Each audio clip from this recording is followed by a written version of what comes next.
Alright guys, welcome back to Yo Spill. So, in tonight's video, as you see, we have the Spirit in the garage. It's been about a week and a half, 2 weeks from the Shelby Dodge event. We hurt this thing on the last pass in eliminations for round 2.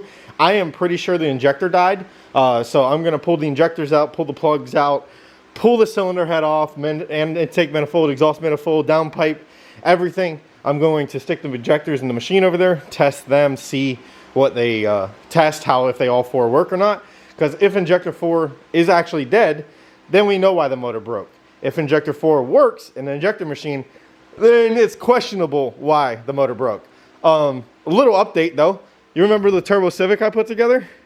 You know how they say bad things come in threes? As I don't know if I said it in the video, but the CSX block cracked during the winter, so I need to replace the block in that. Then the Spirit blew up, and then the Civic blew up. So I was driving to work. I had just fixed the turbo. The turbo bolts came loose and the turbo was falling off. If you follow me on TikTok, you'll see I was talking about it. I fixed the turbo, everything. I was just driving to work. I wasn't even doing pulls, which makes me really mad because the car was running great, had no exhaust leaks. And I'm pretty sure it dropped a couple of valves. I heard piston and stuff fly apart, and the motor just locked up on my way to work. So the next video will be all about the Civic, but this video is going to be all about the Spirit RT, known as Sleeper RT, the Srt4 swapped 1991 Dodge Spirit. So let me put you guys on a time lapse, and then we will get into tearing this thing apart.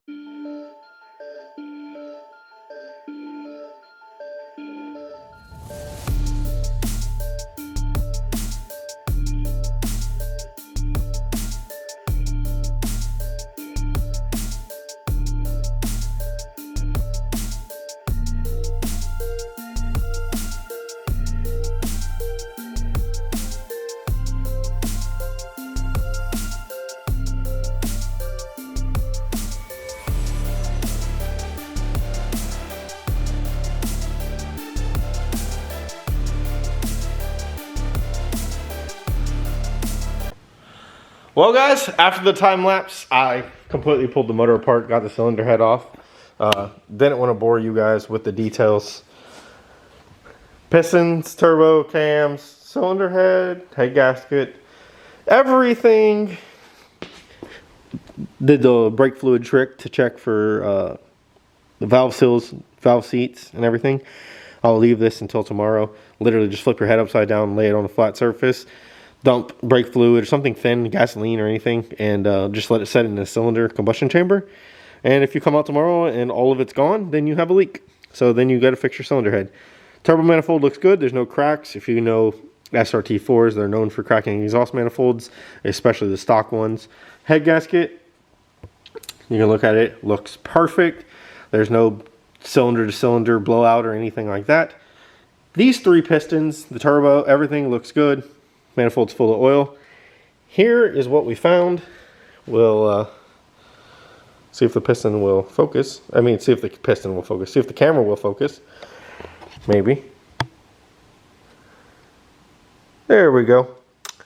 Yeah, you can say she's gone. There's the side of the piston. And it actually started melting the pin itself. So, as you can tell, that's no good. And then if we come over here to the block, the cylinder wall itself is no good. So apparently this weekend we are going to be building another Srt4 motor. I don't know if I want to stick a stock block back in this car. I do have the motor that came out of trailer park that I already honed out the cylinders and made the block nice and clean and new. So we might be putting together another piston and rod motor to stick back in this. As long as that cylinder head is good, we have valve springs, we have retainers, we have a set of stage 3 cams, stage 2 cams, no, stage 3 cams, stage 1 cams, which are what was in this motor. But turbo looks good, everything looks good. So far the cylinder head looks good. So if the next video is us building a Spirit motor, then you already know what we did. If the next video is the car running, then I'll tell you in the next video what we built and what we put together. So leave down in the comments below. What do you think caused it? So I stuck the injectors in the tester over there. all 4 of them fired and flowed just fine. So it wasn't the injectors. The only thing I noticed when I was pulling it apart is the exhaust manifold turbo bolts were loose-ish. They weren't completely loose, but they were loose-ish. But the turbo gasket wasn't blown out. So if it was leaking, it wasn't leaking bad enough to blow the gasket out between the turbo and the manifold. Like I said, the cylinder head, all the bolts were tight. Everything was tight on the manifolds. So don't know exactly what killed cylinder number 4, but it is definitely dead. As you can tell, is melted. Everything else looks good. The oil looked good. The coolant looked good. Nothing was mixed. So the head gasket was good. There are the cams. But it is definitely a 3-cylinder, or as people were saying, a 3 1/4 cylinder, because the piston's still there. It's just missing a big piece. That's some pretty good damage, though. Alright guys, so I hope you enjoyed the video. I don't know how long the video is. Hopefully it's pretty short. I don't want to bore you too much. But we will get the Spirit back together.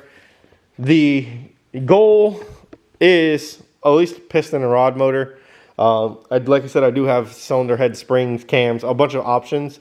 So we want to make so it makes at least 450 horsepower safely. We do want to make a 11-second pass in this car. We do not want to make it where we have to have a cage.